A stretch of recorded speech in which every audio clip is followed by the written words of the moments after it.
So Borderlands 3 just released what is by far its biggest update yet. We have a lot to go through here. There's a ton of new additions to the game, some Vault Hunter changes, a lot of general gameplay changes, some bug fixes, and a whole lot more. So as usual on this channel, we're going to be covering everything you need to know about this new update. Starting off the video, let's talk about some of the new additions. Now, we'll get into the Vault Hunter changes and stuff like that here shortly, but one of the first new additions, and one of the great new additions should I say, is the bank expansion. Now, many of you guys may already know about this. It was actually announced yesterday exactly how much we're going to be getting, but it's now live in the game. So reading directly from their patch notes here, it states, all characters now begin the game with 20 bank slots instead of 10. The existing bank SDUs will give everyone a total of 100 available spaces. An additional 10 bank SDUs are available to purchase from Marcus's shop on Sanctuary 3 using in-game cash currency, each awarding 20 spaces for a grand total of 300 total bank spaces. That's right, we are getting an increase from 50 all the way to 300, and this is a huge increase and definitely a much needed increase considering the sheer amount of legendary weapons and weapons in general that are in the game. So a great addition there from Gearbox. And now we move in to the new content that was introduced today, which is the takedown at Maliwan Black Site. I'm sure a lot of you guys already knew about this and have been anticipating it. So to quote directly from their patch notes again, here it states, Lorelei has recruited the Vault Hunters to destroy a top secret weapon Maliwan has been developing at their Black Site.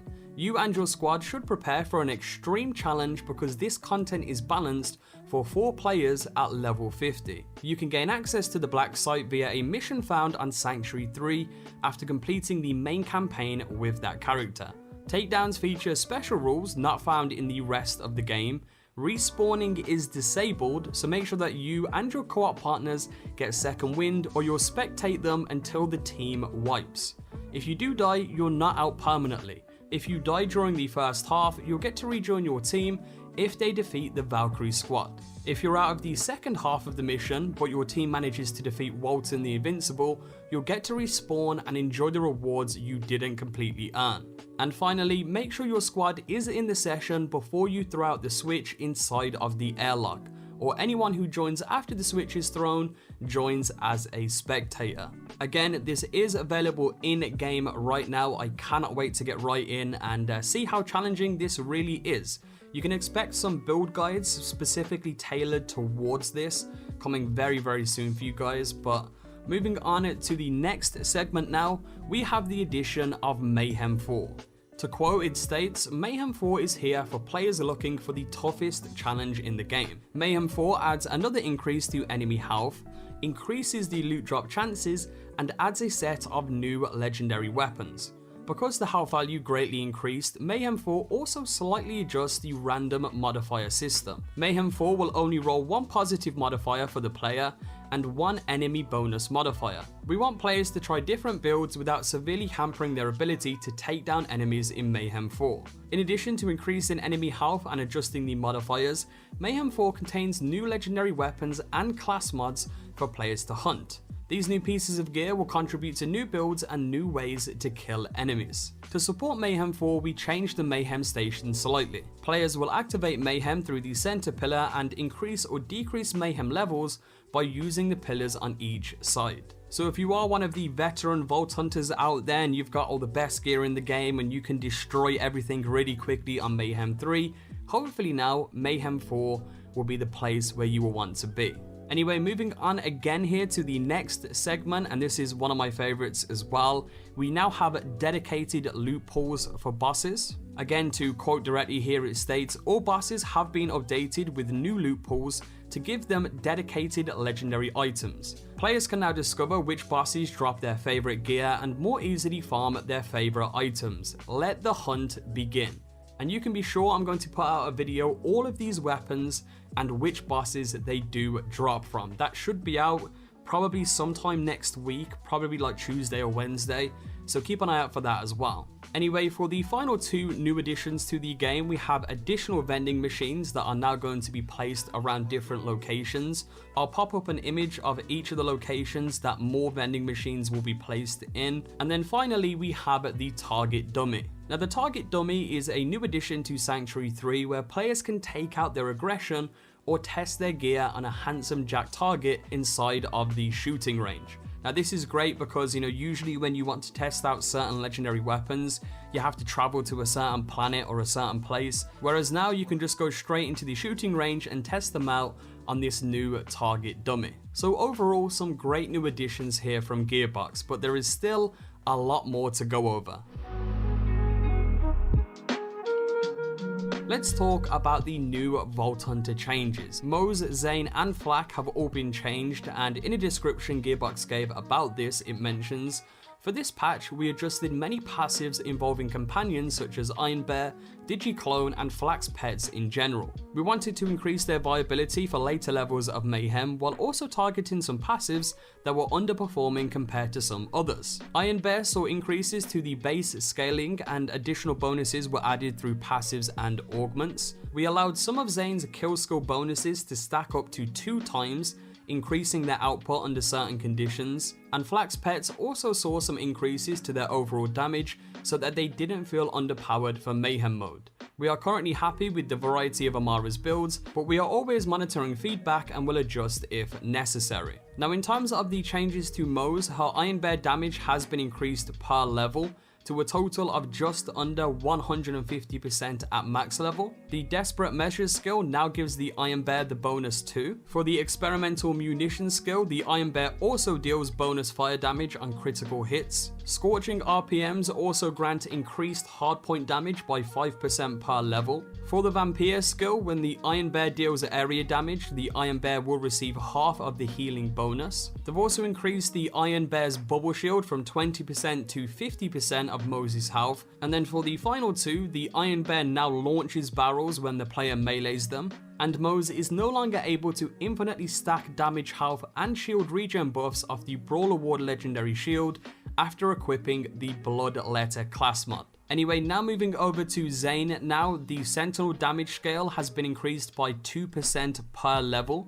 The Donnybrook, Pocket Full of Grenades, Cool Hand, Violent Violence and Violent Speed skill bonuses now stack twice. This is pretty big for you Zane players out there, and you should notice those skills working a lot more effectively now. They've fixed the Violent Momentum skill to scale more at higher movement speeds. The Best Served Cold skill radius and damage has been increased by 2% per level. The Confident Confidence skill has increased maxed weapon damage bonus from 20% to 35%. They have also changed the Trick of the Light element to Cryo and have increased the bonus from 18% to 36%. They've also increased the Borrowed Time skill duration from 15% to 30% per active skill. The Double Barrel skill bonus has been increased from 20% to 25%. The Quick Breather skill now restores 50% of the clone's health after a swap.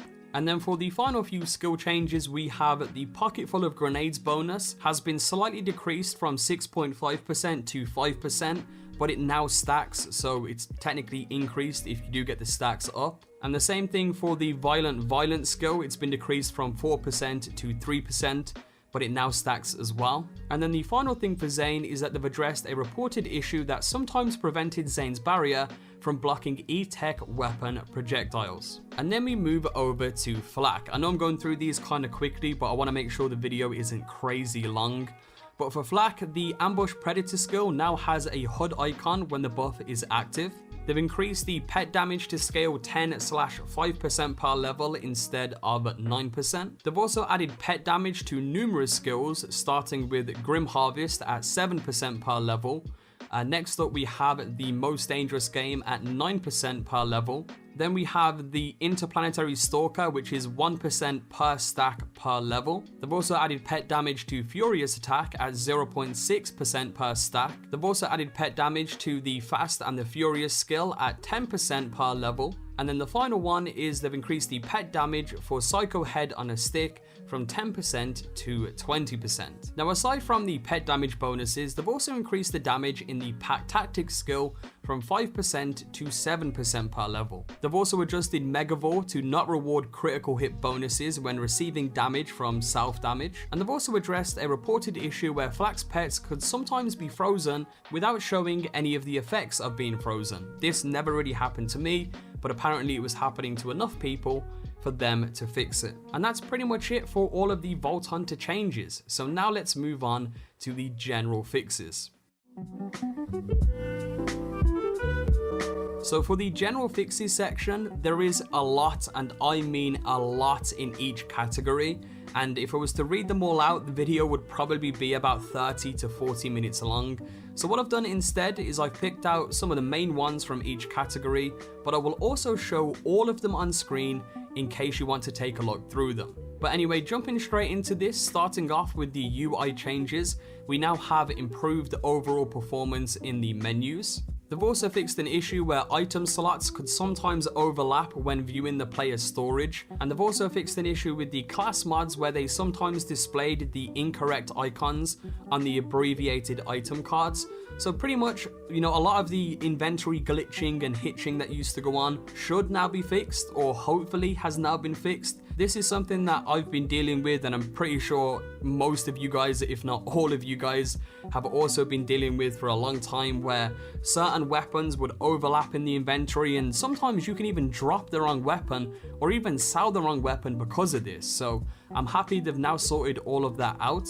In addition to the changes mentioned, they've also addressed a reported issue where sorting the inventory by type sometimes sorted the inventory by score. Next up, we have a pretty big one. They've added a sort by rarity to the bank, the inventory, item trading, and vending machine selling. So overall improving the inventory management here. And then for the final one in the UI changes, clients now receive an indication of why their fast travel attempt failed. Anyway, now moving on to the gameplay fixes and changes section. Shields that start regenerating immediately after depleting now properly trigger non-depleted events. The legendary shield known as the Rough Rider now properly triggers depleted augments when it's equipped. The rare enemies as well as the hunt and bounty enemies now will always match the player's level. In rare occasions they were apparently underleveled, so I'm glad that's now been adjusted. And then for the final one in the gameplay changes section, they've addressed a reported issue where class mods and artifacts